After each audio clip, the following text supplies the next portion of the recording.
a ver los casos clínicos. Hoy día hablaremos de las artritis idiopáticas juveniles, que son las causas más frecuentes de artritis en niños menores de 16 años.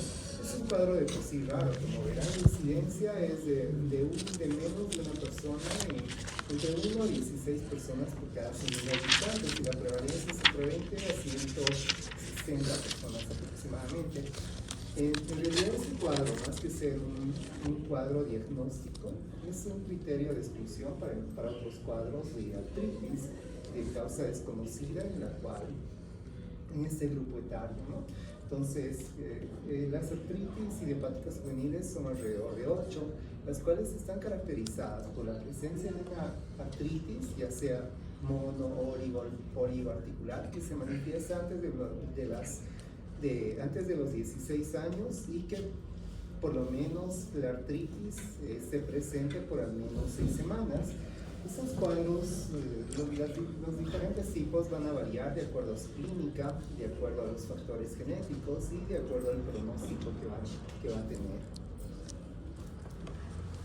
Entonces es un cuadro, como les mencionaba, es un cuadro que se manifiesta antes de los 16 años. Es un cuadro que es persistente, en el cual esta sinovitis tendría que estar al menos seguidamente alrededor de 6 semanas, pero obviamente las características van a variar a lo largo de los 6 meses, ¿no? Existen varias categorías que se van manifestando a lo largo de los 6 primeros meses de la enfermedad. Entonces, este cuadro tendría que ser la causa más frecuente de artritis, porque no todas las artritis que vemos en niños está relacionado con el crecimiento. Es poco probable que lleguemos a ver, pero definitivamente un diagnóstico precoz y un tratamiento oportuno va a evitar lo que antes se consideraba un cuadro muy benigno. Hoy en día no es un cuadro tan benigno, ya que puede producir una discapacidad muy importante, una alteración en la funcionalidad de las articulaciones que pueden estar afectadas.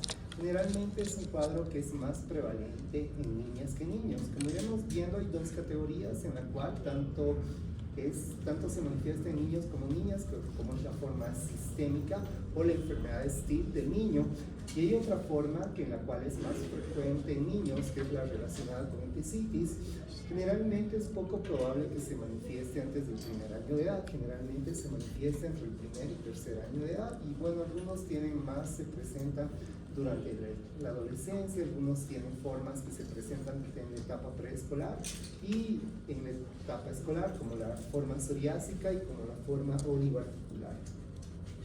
Es importante mencionar, antes de desarrollar, que generalmente las formas oligoarticulares son más frecuentes en razas caucásicas y gitanas. Es necesario que graba en tu mente. Igual está en las diapositivas. No quieres grabar, que tal vez hay personas que están grabando, pero si quieres grabar, pero si quieres estar en los diapositivas, presta atención. Como les mencionaba, entonces hay 2 formas que pueden tener 2 diferentes picos. Es importante mencionar que la forma oligoarticular es más frecuente en razas caucásicas y en nuestro medio. Entonces, si pensaríamos en una forma más prevalente en nuestro medio, generalmente pensaríamos en una forma oligoarticular. Las formas poliarticulares generalmente se dan en razas orientales o en razas africanas. ¿Qué dijo que de los niños era más frecuente? ¿En los niños? En los varones, la artritis relacionada con entesitis. ¿Entesitis? Sí, como verás, vamos a diferenciar varios tipos de artritis idiopáticas juveniles. Esos van a variar de acuerdo a algunas características clínicas, de acuerdo a por ejemplo, la presencia de anticuerpos antinucleares, la presencia del factor reumatoideo, la cantidad de articulaciones o las manifestaciones sistémicas. La relacionada con entesitis es la única que es más prevalente en niños que en niñas, ¿no? Entonces, existe una forma en la artritis sistémica, la cual se puede manifestar a lo largo de toda la infancia. Va a haber muchos términos que vamos a reanudar. La artritis sistémica es lo que representa la artritis Still, pero en un niño, porque al final veremos un Still del adulto. generalmente esto es la misma proporción, tanto en niños como en niñas va a estar presente. La forma oligoarticular, que generalmente se manifiesta antes de los 6 años, se manifiesta entre los 2 y los 4 años, es más prevalente en niñas que en niños. Hay otra forma, la forma poliarticular con factor reumatoideo negativo, la cual generalmente también es más frecuente en niñas que en niños, se presenta al final de la niñez o al inicio de la adolescencia. Hay otra forma que también es poliarticular con factor reumatoideo positivo, la cual tiene una distribución bifásica, ¿no? Esta se manifiesta tempranamente entre los 2 a 4 años y tardíamente entre los 6 y los 12 años, es decir, tiene dos fases. También es más frecuente en niñas que en niños. Esta forma es la que representa la artritis reumatoidea del adulto, pero en el niño, bueno, y lo que su compañero acaba de mencionar, la artritis relacionada con entesitis, sí, esta es más frecuente en niños, menos frecuente en niñas. Generalmente se manifiesta por encima de los 6 años de edad.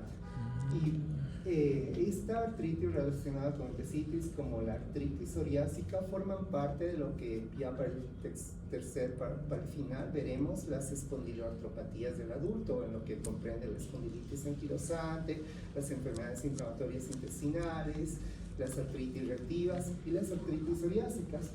Solo que genera cierta discrepancia en muchos autores de reumatología de que por qué se separan, siendo que tienen alguna característica en particular. Estos tienen factores genéticos que están relacionados. Entonces, esta es lo que representa la espondiloartropatía, pero en el niño lo que fuera lo del adulto. Y finalmente la artritis psoriásica, que también tiene como la forma poliarticular con factor reumatoideo positivo, tiene dos fases, una temprana entre los 2 a 4 años y una tardía aproximadamente alrededor de los 10 años. Y hay una forma indiferenciada, la cual no está englobada en ninguna de las categorías porque tienen manifestaciones inespecíficas, ¿no? No tienen manifestaciones propias. De alguna forma esta gráfica, esta diapositiva representa todo lo que vamos a describir, por eso voy a redundar muchas veces y es probable que al final de la clase, cuando vayan a la casa, algunos solo requieran dar un repaso y antes del examen probablemente una leída y con seguridad las preguntas que entraría de este tema, que son aproximadamente 5, tendrían que responder todas.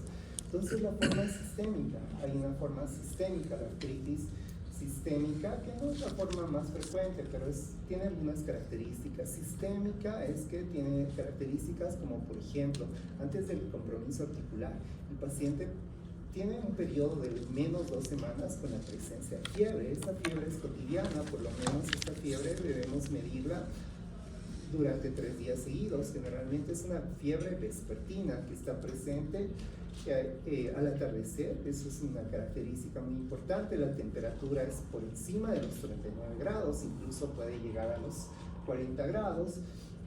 Tras la aparición de la fiebre, generalmente junto con la fiebre aparece el exantema. Es un exantema evanescente, es decir, que desaparece rápidamente.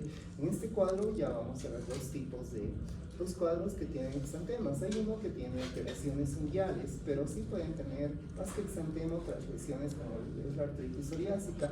Entonces este exantema a veces se va acompañado con la fiebre. Es un exantema que compromete el tórax, que compromete las raíces de las extremidades. Es un exantema maculopapular. Tiene un aspecto asalmonalado, es decir, es el del color de salmón, y tiene un aspecto urticariforme, pero ojo, tiene ese aspecto, pero no produce urticaria. Y entonces hay artritis y fiebre, pero a veces no siempre hay fiebre, pero sí tenemos que investigar algunos otros criterios, como las adenopatías. Generalmente hay adenopatías generalizadas. Estas adenopatías comprometen más de 2 cadenas ganglionares. Es muy importante indagar que a veces un dolor abdominal podría ser secundario a una adenitis mesentérica. Después hay serositis. Esta serositis se manifiesta con pleuritis, con pericarditis o con peritonitis. Y también estos pacientes cursan con visceromegalias. hepatoesplenomegalia. No es característico que lleguen a ser lleguen a ser otro trastorno, que luego cuando hablemos de con factor reumatoideo positivo, cuando vayamos a describir, les voy a describir ese cuadro. Bueno, hay otra forma que es la oligoarticular. Como acabo de decir, es la forma más frecuente en nuestro medio. Es una artritis que puede comprometer entre 1 y 4 articulaciones. Es asimétrica, es la característica. Generalmente tiene mayor predisposición por las rodillas y también puede tener predisposición por los tobillos. Entonces puede afectar entre 1 y 3 articulaciones, menos de 4 articulaciones. Hay dos formas, una persistente, es decir, que en ese periodo de 6 meses tiene que haber esa artritis asimétrica oligoarticular. Y hay una forma extendida que pasado los 6 meses ya puede tener más de 4 articulaciones comprometidas. Como luego iremos viendo, aquí ya me anticipo, la única manifestación extraarticular de esta forma va a ser la uveitis, y esta es la que tiene relación con los anticuerpos antinucleares. Existe una forma poliarticular con factor reumatoideo positivo, es decir, en un periodo de 6 meses la presencia de artritis en 5 o más articulaciones es simétrica, generalmente en un periodo de 3 meses. Luego de 3 meses tiene que estar presente la fracción IgM del factor reumatoideo. O sea, a una primera medición positiva en un periodo de 3 meses tienes que hacer otra vez. Si la medición permanece positiva, es una artritis, es una poliartritis con factor reumatoideo positivo. Hay otra, esto representaría, como les mencioné, la forma de artritis reumatoidea del adulto en un niño. Hay otra forma de poliartritis que también compromete más de 5 articulaciones, pero en la cual hay el factor reumatoideo negativo. Existe la artritis relacionada con endicitis, en la cual hay artritis y endicitis, pero no siempre vamos a encontrar artritis y endicitis. Entonces probablemente podemos encontrar artritis o endicitis, pero tendríamos que encontrar otros 2 signos, por ejemplo, el dolor a nivel lumbosacro o a nivel de las articulaciones sacroiliacas. Ese es un dato clínico. Otro puede ser la presencia del alelo HLA-B27. Entonces, es un factor genético que está relacionado con este cuadro. Entonces, el alelo HLA-B27, y también que esté presente en varones que tengan, en niños que tengan una edad más de 6 años, y la presencia de uveitis anterior. Pero otros datos podrían ser útiles para llegar al diagnóstico, por ejemplo, el antecedente de una sacroileitis, una espondilitis anquilosante, una enfermedad inflamatoria intestinal, un síndrome de Reiter, que hay una triada de Reiter, ¿no? Que esto se refiere a las artritis reactivas. ¿Se acuerdan del Reiter? Esa triada de los soldados que les dije. Creo que si hubiera diarrea, conjuntivitis, eso. También uretritis, conjuntivitis, ¿no? Muy bien.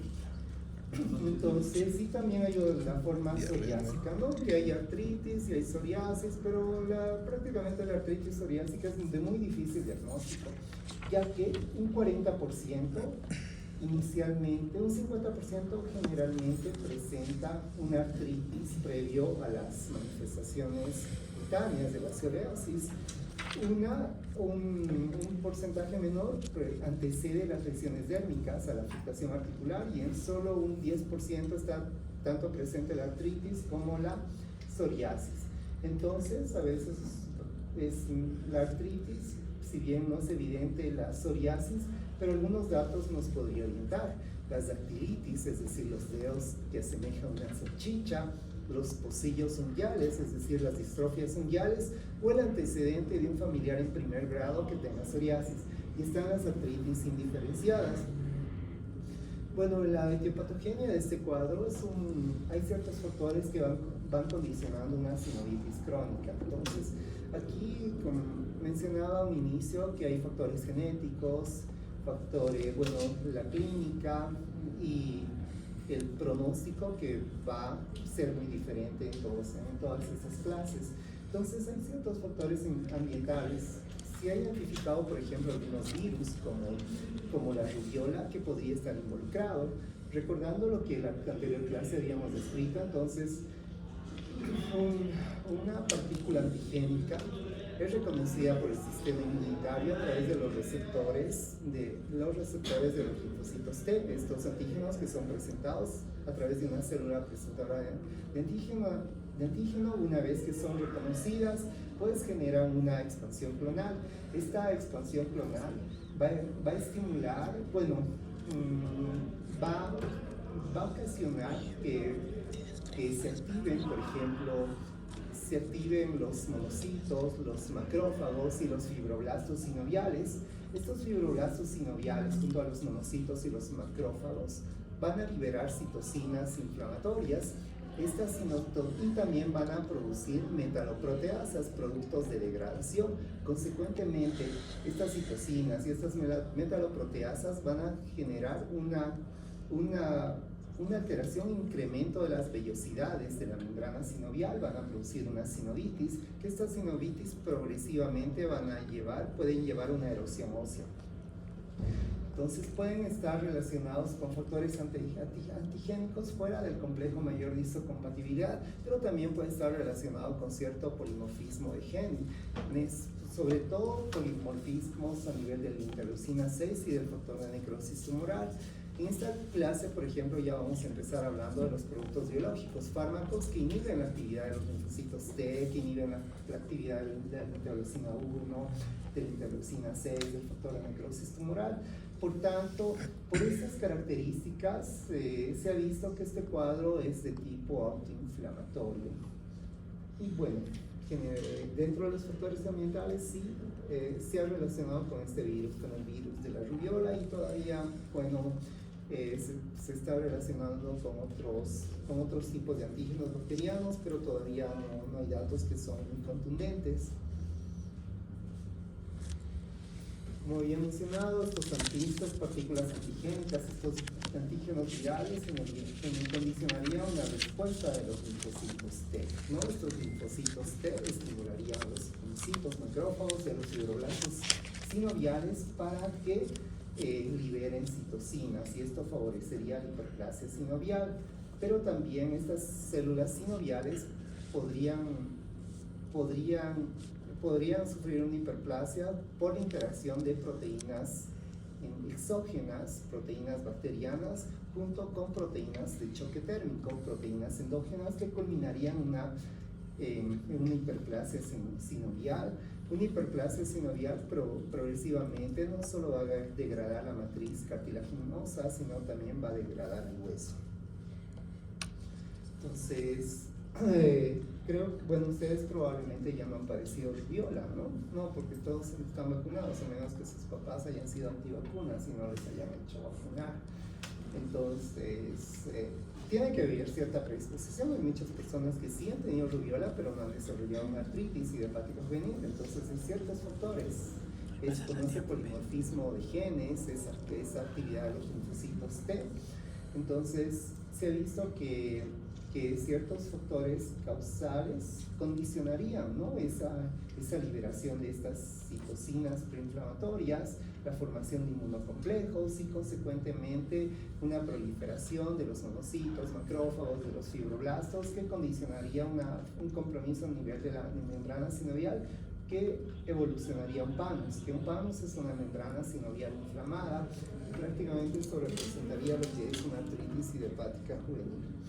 Dentro de la etiopatogenia, entonces, está diapositivamente preguntado, pero tal vez aquí podría ser importante algo, que a nivel, por ejemplo, las artritis sistémicas, puede producir un síndrome de activación anómala de los macrófagos, y eso podría generar una tormenta de citocinas, y eso que fuera un cuadro muy adverso en el caso de las artritis idiopáticas juveniles.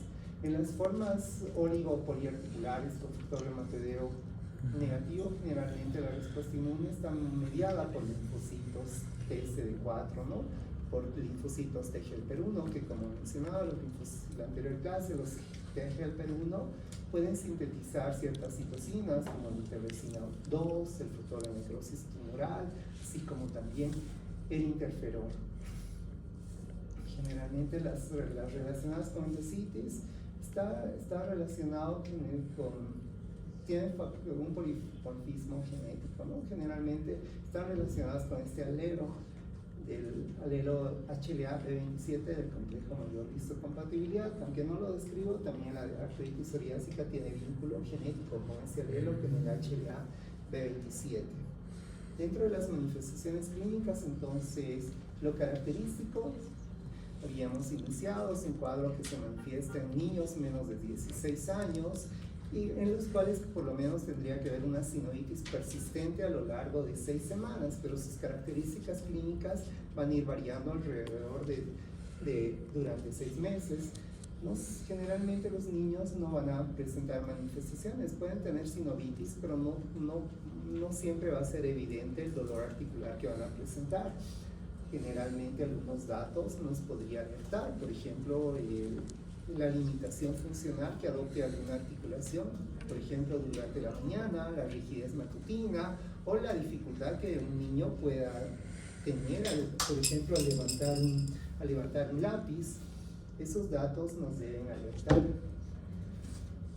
Dentro de la artritis sistémica, dentro de las articulaciones, generalmente este cuadro puede ser oligo o poliarticular. Generalmente, inicialmente es oligoarticular, afecta a las rodillas y la cadera, pero posteriormente puede ser poliarticular, puede afectar las muñecas y también puede afectar las vértebras. Pero generalmente las que más tienen compromiso del esqueleto axial va a ser la relacionada con endocitis y también puede ser la artritis psoriásica. Este cuadro sistémico, es decir, la STIL del niño, tiene múltiples manifestaciones. Miren, yo estoy volviendo a repetir lo que acabo de hablar hace un rato. La presencia de fiebre, la presencia de exantemas, la presencia de adenopatías, la presencia de serositis y la presencia de hepatosplenomegalia. Generalmente estos cuadros, cuando un cuadro es crónico, probablemente va a haber anemia. En este cuadro hay anemia, puede haber leucopenia también, pero también hay trombocitosis, ¿no? Trombocitosis, como hemos mencionado en la primera clase, la trombocitosis viene a ser un reactante de fase aguda, como la ferritina, como el BES, como el PCR, los reactantes de fase aguda van a estar incrementados. La forma oligoarticular persistente o extendida generalmente afecta a las rodillas y el tobillo. Los síntomas extraarticulares, el único síntoma extraarticular es la uveitis. Y generalmente las formas oligoarticulares presentan anticuerpos antinucleares. Es bien frecuente los anticuerpos antinucleares.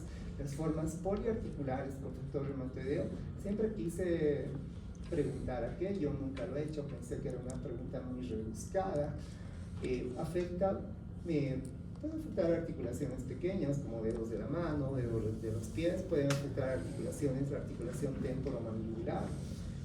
Puede tener algunas manifestaciones extraarticulares, como por ejemplo febrícula, puede haber una micrognatia si hay un compromiso de la articulación temporomandibular, también pueden cursar con anemia. Si estas poliarticulares pueden cursar con leucocitosis, algunas formas presentan factor reumatoideo, presentan anticuerpos antinucleares, luego vamos a escribir. Las formas poliarticulares con factor reumatoideo generalmente afectan articulaciones pequeñas de la mano o de los pies, ¿no?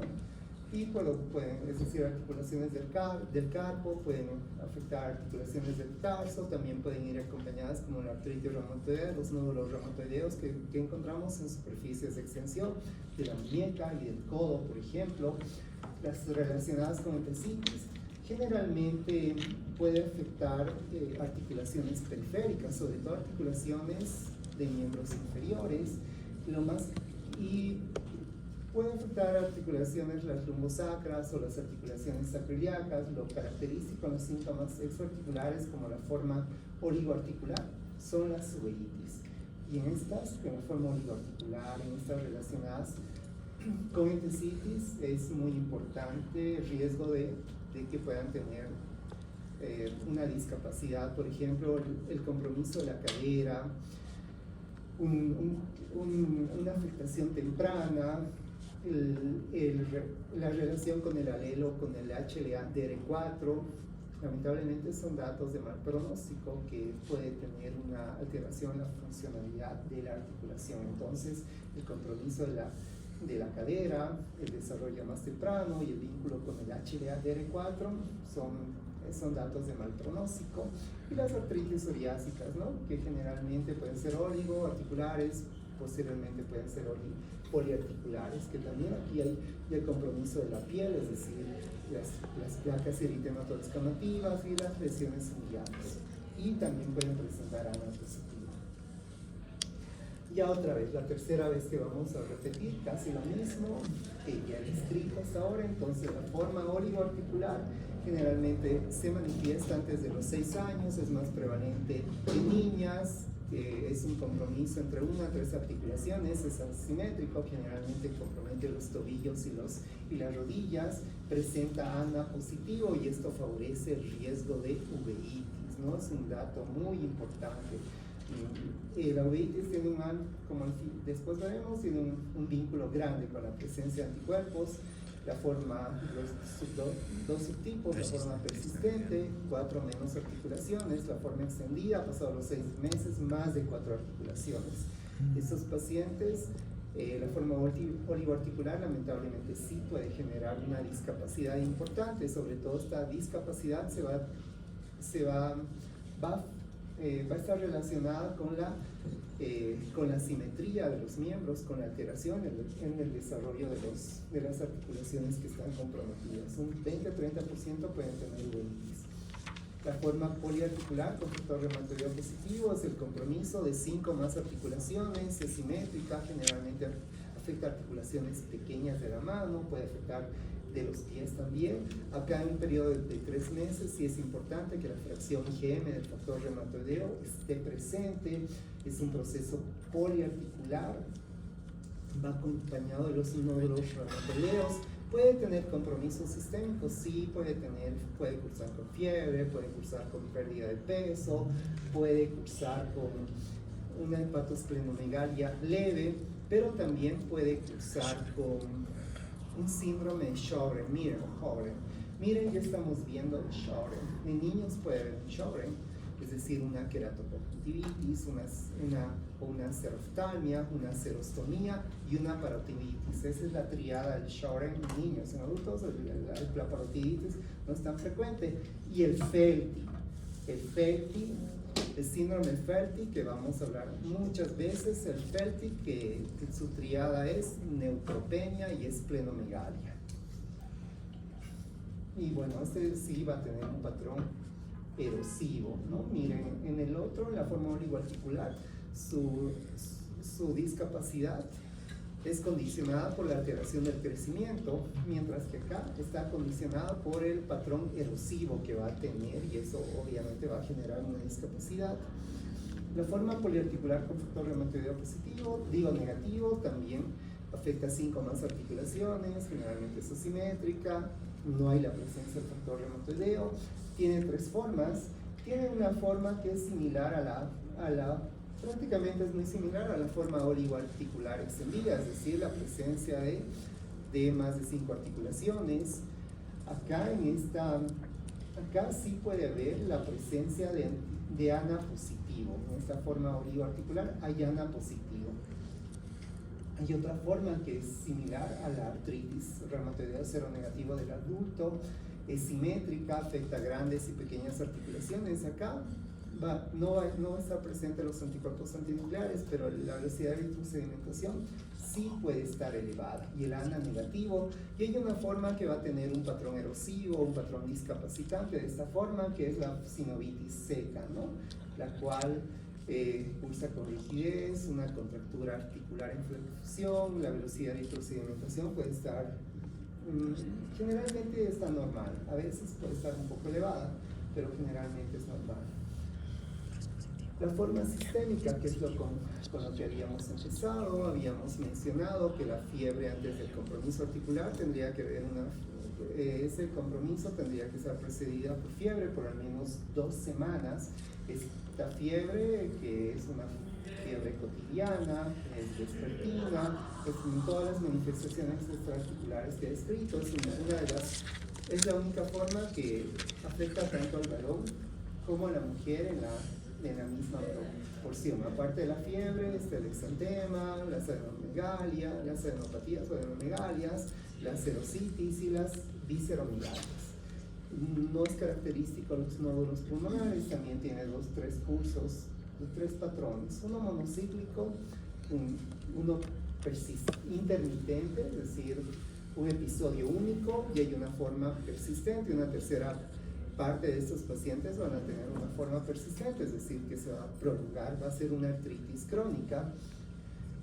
Nosotros manejamos la artritis idiopática juvenil, ese término basado en la ILAR, pero hay otros criterios. La Escuela Americana de Reumatología la describe como artritis reumatoidea juvenil, las escuelas europeas la describen como artritis crónica juvenil, pero el término más adecuado, que engloba de forma más adecuada, es el término de artritis idiopática juvenil. Muy bien, la artritis relacionada con lesitis que mencionaba es la forma juvenil de las espondiloartropatías, está vinculada con el alelo HLA-27, se manifiesta, es más frecuente en varones, más de 6 años, viene acompañada de artritis o entesitis. ¿Alguien recuerda a qué se refería el término de entesitis? ¿Qué es la entesitis? Inflamación Muy de los bien, es la huesos. inflamación de los puntos de inserción Los tendones. al hueso, ya sea de un tendón, de un ligamento, de una fascia, ¿no? Muy bien, eso es la entesitis. Es característico la entesitis. Estas entesitis pueden comprometer, es característico de que afecte el tendón de Aquiles, que afecte el calcáneo, que afecte la fascia plantar y que afecte el tarso, ¿no? Es una artritis periférica, generalmente es de predominio, bueno, afecta más al niño por encima de los 6 años y puede ser mono-oligoarticular, asimétrica, pues sobre todo afecta a miembros inferiores, pero puede afectar a nivel axial, ¿no? A nivel sacroiliaco y a nivel sacroiliaco. La forma psoriásica que habíamos mencionado junto con la forma poliarticular con fruto reumatoideo negativo es bifásica, esta puede ser en la etapa de preescolar y a los 10 años.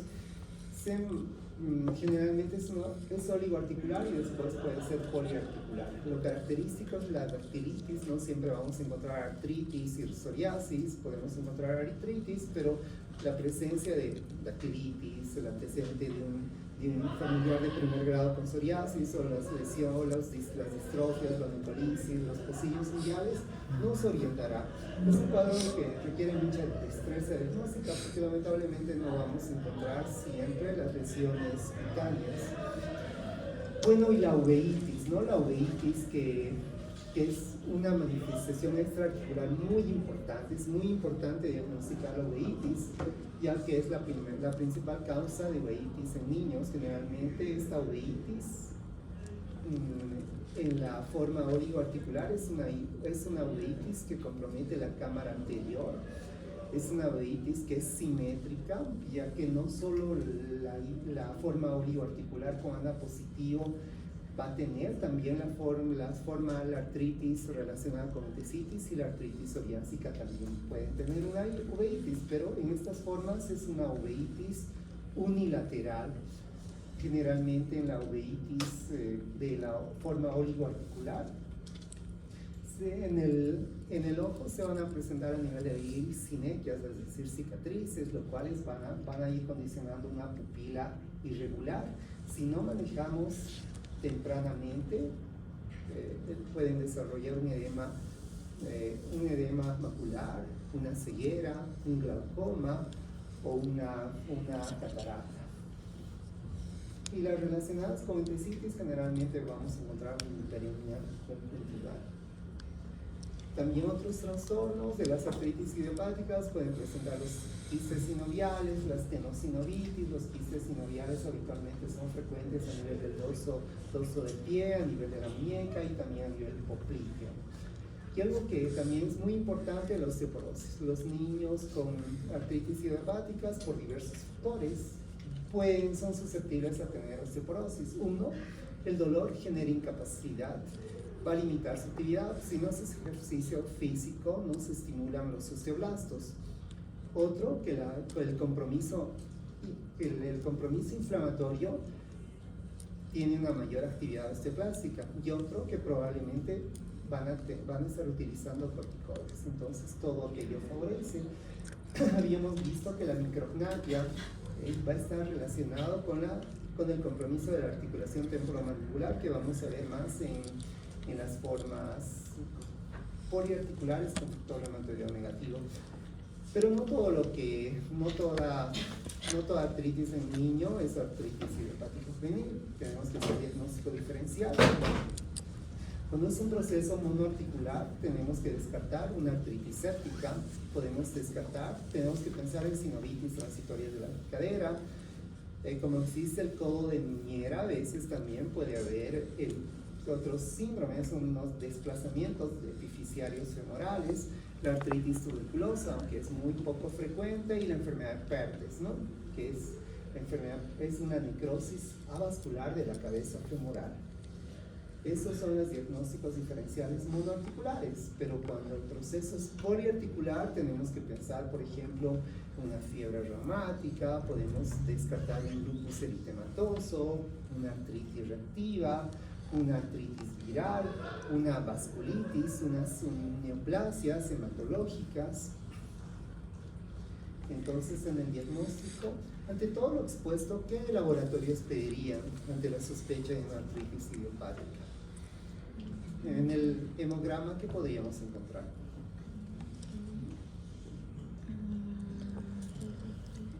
Había mencionado que en los procesos crónicos va a haber anemia. No puede haber leucemia también. Las diversas categorías tienen algunas características. Por ejemplo, la uveitis en la forma oligoarticular está relacionada con la presencia de ¿qué anticuerpos? ANA, ¿no?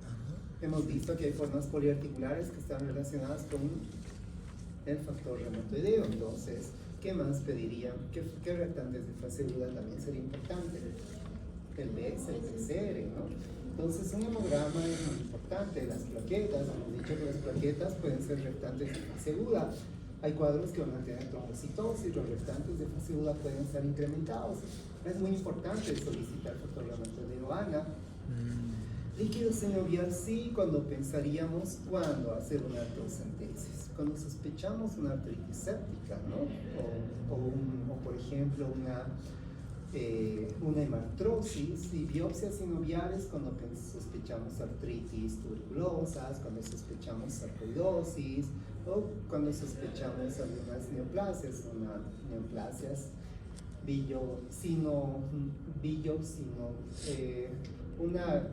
otro tipo de neoplasias. Después, que también es importante, podríamos hacer otros estudios y podríamos solicitar una radiografía que podríamos encontrar, una disminución del espacio articular, datos de erosiones, qué estudios valorarían una estructura articular anatómicamente de forma más precisa, una tomografía, una resonancia magnética, gammagrafía, ¿cuál fuera el uso de la gammagrafía? Podría detectar focos infecciosos, una osteonecrosis, una neoplasia. Entonces en la radiografía podríamos ver la presencia de osteopenia, ¿no? Va a haber la presencia de erosiones óseas, una disminución progresiva del espacio articular, y algún momento la limitación que se produzca en esa articulación va a generar una fusión de una articulación diartroideal, es decir, una anquilosis. La gammagrafía es útil para detectar focos inflamatorios, neoplasias, osteonecrosis o infecciones. Y bueno, la resonancia, la tomografía con un mayor detalle anatómico podrá determinar esas estructuras. Por ejemplo, había mencionado que en los diagnósticos diferenciales monoarticulares, una artritis séptica a un niño directamente le haría una artrocentesis. Primero veríamos si hay un derrame articular basándonos en una ecografía. El tratamiento, el objetivo del tratamiento es mantener la funcionalidad de esa articulación. Consecuentemente, esto va a favorecer un desarrollo psicosocial adecuado. Cada vez es más ideal utilizar fármacos antirreumáticos, los fármacos modificadores de la enfermedad. Utilizar tempranamente los fármacos disminuye la evolución radiológica de la enfermedad. Entonces, es una forma de disminuir la evolución radiológica de la enfermedad. Aunque los fármacos de primera línea siempre van a ser los AINES.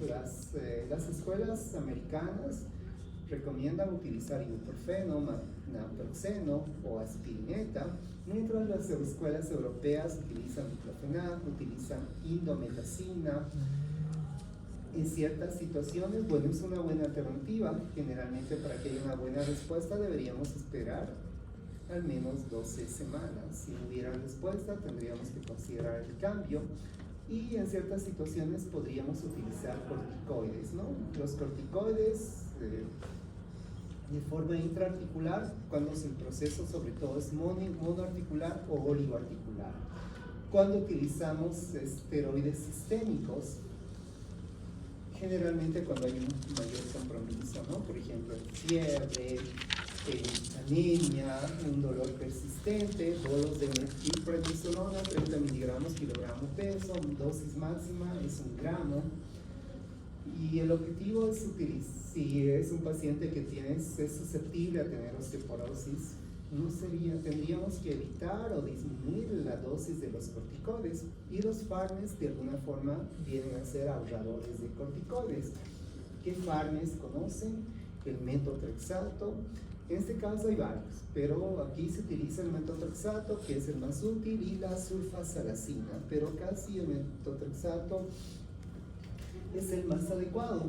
¿El metotrexato tiene efectos colaterales? Sí. El metotrexato puede afectar, tiene alteraciones gastrointestinales, incrementa las enzimas hepáticas, suspendes el fármaco y esto remite. Puede producir aftas o úlceras bucales. Después, generalmente los fármacos se utilizan en las formas poliarticular o formas sistémicas. Alternativamente hay otros inmunosupresores como la ciclofosfamida o la ciclosporina que tienen otros efectos colaterales, por tanto solo los describo, no se utiliza mucho. Y hoy en día también se utilizan los bloqueadores del factor de necrosis tumoral. Hemos visto en su etiopatogenia que no solo había factores virales, había polimorfismo de genes, estaban relacionados con la interleucina 6 y con el factor de necrosis tumoral. Entonces podemos inhibir el factor de necrosis tumoral utilizando el etanercept o el infliximab. Entonces generalmente en procesos de oligoarticulares podemos utilizar monoterapia como AINES de forma intraarticular. Podemos utilizar corticoides como la triamcinolona y los fármacos que modifican y disminuyen la evolución radiológica de la enfermedad, el metotrexato. Con entesitis podemos utilizar también los corticoides intraarticulares, fármacos como la sulfasalacina. Cuando los procesos son poliarticulares, sí podríamos empezar con AINES y corticoides intraarticulares, generalmente los fármacos. Y ya podemos utilizar antifactor de necrosis tumoral. En las formas sistémicas, lo propio. Los que bloquean el factor de necrosis tumoral, entonces el infliximab, que es endovenoso, el adalimumab, que es subcutáneo, los que antagonizan la actividad de la interleucina 1 es la anakinra, los que son antilinfocitos T. Hemos visto, dijimos que hay una actividad de los linfocitos T, los cuales estimulan los monocitos, macrófagos, fibroblastos, los cuales liberan citocinas. Entonces el abatacept podríamos inhibir esa actividad y puede puede ser muy útil. Bueno, ya hemos descrito los años que podemos utilizar y alternativamente podemos hacer en articulaciones que están muy comprometidas, una artrodesis, una sinerectomía, una artroplastía, podría coadyuvar a mantener la funcionalidad de la articulación. Hay diversos índices, hay un índice, el ACR-PET-30, el cual va a valorar el grado de funcionalidad de la articulación. Entonces, no es un cuadro que es completamente benigno, que es un cuadro poco frecuente, solo una tercera parte de estos pacientes con artritis idiopática van a lograr la remisión. Y bueno, y este es otro flujograma. Entonces, en un diagnóstico de una artritis idiopática será muy importante una buena historia clínica, un buen examen físico, ver si hay datos sistémicos para ir orientando el diagnóstico, si hay fiebre, si hay exantema, si hay edemopatía, si hay serositis, si hay visceromegalias, ver el tipo de artritis, si es oligoarticular, si es poliarticular, ir descartando otros procesos. Por tanto será muy importante el hemograma, los restantes de fase aguda, el factor reumatoideo. Bueno, antes de para descartar otros procesos, indagar, ¿no? Solicitar ecografía, radiografía. Si sospechamos realmente una artritis idiopática, sí, ahí tendríamos que utilizar otros marcadores específicos, los SAN, el factor reumatoideo, los anti-CCP podría ser, tomando en cuenta que este cuadro puede producir uveitis, sobre todo en las formas oligoarticulares, en las relacionadas con tecitis y las formas psoriásicas, el control oftalmológico, ¿no? En la sistémica también puede haber ANA positivo, entonces tenemos que ver aquello para iniciar inicialmente AINES, considerar corticoides, inicialmente en las sistémicas, corticoides, farmes, y generalmente van a requerir productos biológicos, ¿no? En las formas oligoarticulares, en uveitis se puede utilizar corticoides de forma tópica, así como farmes. En la forma poliarticular, como en la sistémica, utilizamos farmes y también productos biológicos, como los que bloquean el factor de necrosis tumoral. Muy bien, vamos a continuar con la enfermedad de Still del adulto. La enfermedad de Still del adulto es un cuadro que prácticamente de alguna forma ya lo hemos descrito, es lo que representa las artritis sistémicas en niños. Este cuadro es un cuadro muy poco frecuente. En 1971 se había descrito, es más frecuente en mujeres que en varones, en mujeres que están entre una etapa de 15 a 35 años. No les podría decir la incidencia menos la prevalencia, es un cuadro muy poco frecuente, es un cuadro que está caracterizado por una triada, por la fiebre, por el exantema y por la artritis, culmina en la artritis. Bueno, como he descrito, es un cuadro muy poco frecuente, más prevalente en mujeres en ese grupo etario. También es un cuadro cuya etiología es desconocida, tiene una fisiopatología muy parecida a las idiopáticas juveniles. Aquí podría ser muy multifactorial, se ha visto que podría ser tener un cierto componente genético, que tendría que ver cierta predisposición relacionada con ciertos alelos del complejo mayor de histocompatibilidad. Se describe que podría ser un síndrome reactivo, ya que podría estar desencadenado por algún antígeno exógeno, se ha relacionado con la rubiola, se ha relacionado con la parotiditis, se ha vinculado con el Epstein-Barr y también se ha vinculado con el citomegalovirus. Entonces, esta respuesta inmunitaria frente a este tipo de infección favorecería una alteración, ¿no? En las citocinas, una gran actividad de los linfocitos, sobre todo los helper-1, que liberarían interleucina 2, factor de necrosis tumoral e interferón, ¿no? Y esta actividad de los T-helper-1 estimularía a que los linfocitos D liberen inmunoglobulinas tipo IgM, que también estimulen a los macrófagos y también activen a las células natural killer, ¿no? También se ha visto que podría haber una interrelación con otro tipo de interleucina, con la interleucina 18, que generaría una respuesta inflamatoria. Dentro de sus manifestaciones clínicas, esta es la triada, ¿no? Pero es un dato muy importante, si hay un caso clínico, En este cuadro siempre va a haber un antecedente de una faringitis unas 2 semanas previas a que se manifieste estas otras manifestaciones, una faringitis no exudativa, la cual no va a responder a los antibióticos. Esta faringitis va acompañada de otros síntomas,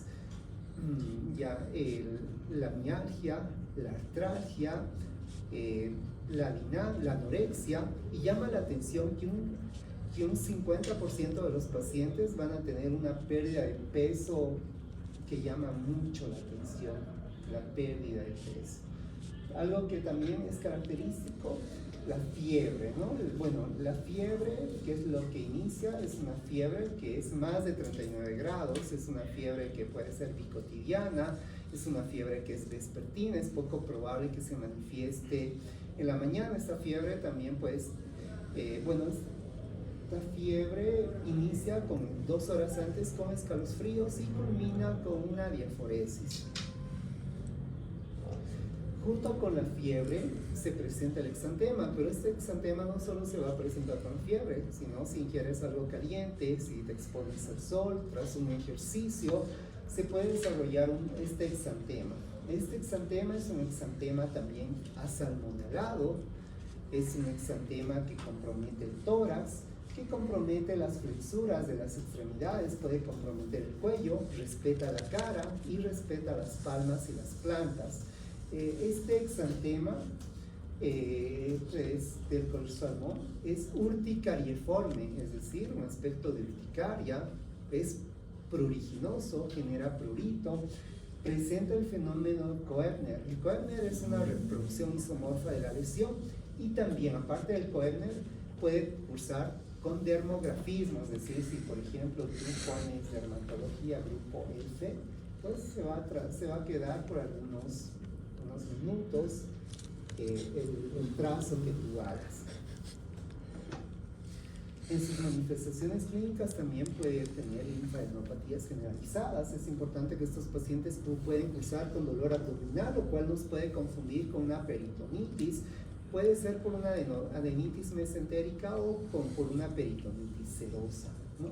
También el dolor abdominal puede estar relacionado por pueden tener hepatomegalia, esplenomegalia, porque ahí va a haber infiltrados linfocitarios, por ejemplo, a nivel del hígado, que van a comprometer las células de Kupffer.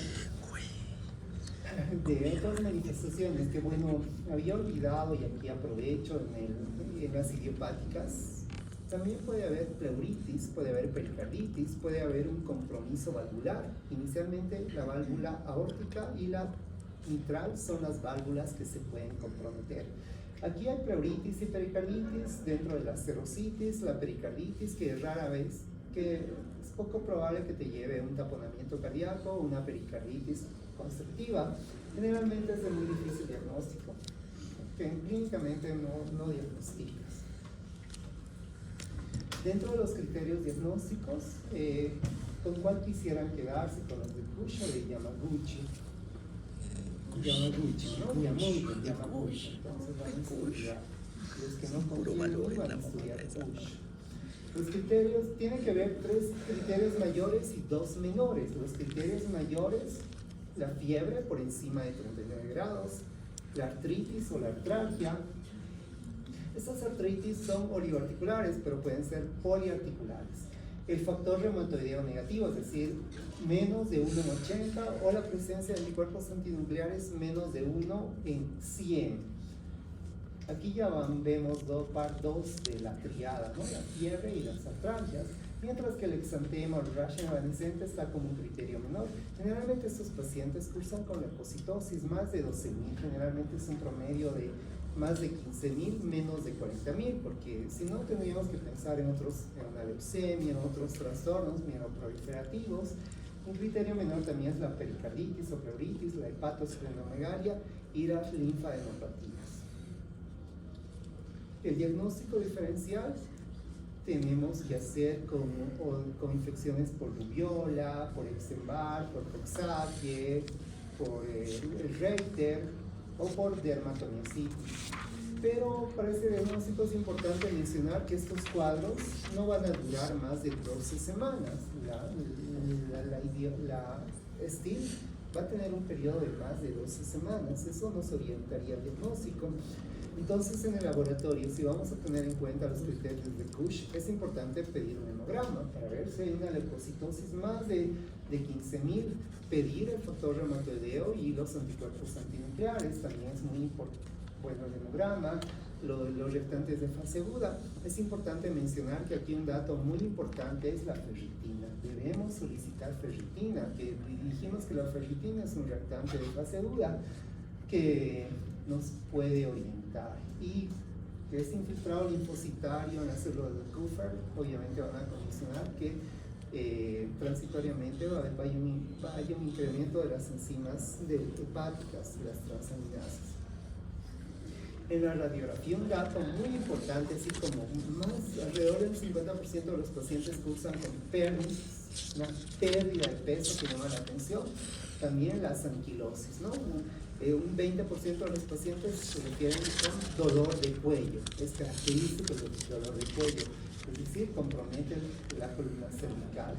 Puede producir una anquilosis de la columna cervical, una anquilosis del carpo, una anquilosis del tarso, pueden producir erosiones. Generalmente hay un porcentaje que va a ser un proceso autolimitado, va a tener un patrón monocíclico, es decir, en el cual hay fiebre, hay exantemas, hay organomegalias, pero generalmente va a ser un curso policíclico, ¿no? Que generalmente van a tener a lo largo del año muchas exacerbaciones, manifestaciones sistémicas, y su morbilidad. Este cuadro radica en el taponamiento cardíaco, en insuficiencia respiratoria o en la falla hepática. Entonces, el estilo del adulto tampoco no es un cuadro benigno, entonces el riesgo de insuficiencia respiratoria, falla hepática o taponamiento cardíaco condiciona su, bueno, son datos de mal pronóstico. Inicialmente podemos utilizar AINES, ¿no? Pero progresivamente vamos a necesitar corticoides. El objetivo es utilizar corticoides en dosis bajas, para lo cual será muy importante ayudarnos con fármacos. Los fármacos que van a ser ahorradores de corticoides como el metotrexato. Podemos utilizar también otros inmunosupresores, la ciclosporina, pero la ciclosporina tiene varios efectos colaterales que ya cuando hablemos la subsiguiente clase de artritis reumatoidea veremos el riesgo que conlleva el utilizar ciclosporina. Y alternativamente habíamos mencionado que hay una actividad del factor de necrosis tumoral, podemos bloquear el factor de necrosis tumoral utilizando el infliximab. Es importante mencionar, para terminar, que los productos biológicos antes de utilizar tendríamos que tomar en cuenta que ante el riesgo de una infección activa, por ejemplo, de una reactivación de una tuberculosis, es lo peor que puede suceder. Y bueno, niños tendríamos que ver riesgo-beneficio, ya que los bloqueadores, los productos biológicos se han vinculado con algún riesgo de neoplasias. Muy bien, entonces hasta aquí el tema. Si alguien tiene alguna pregunta, quien tiene que presentar, el primer grupo pase a presentar, por favor.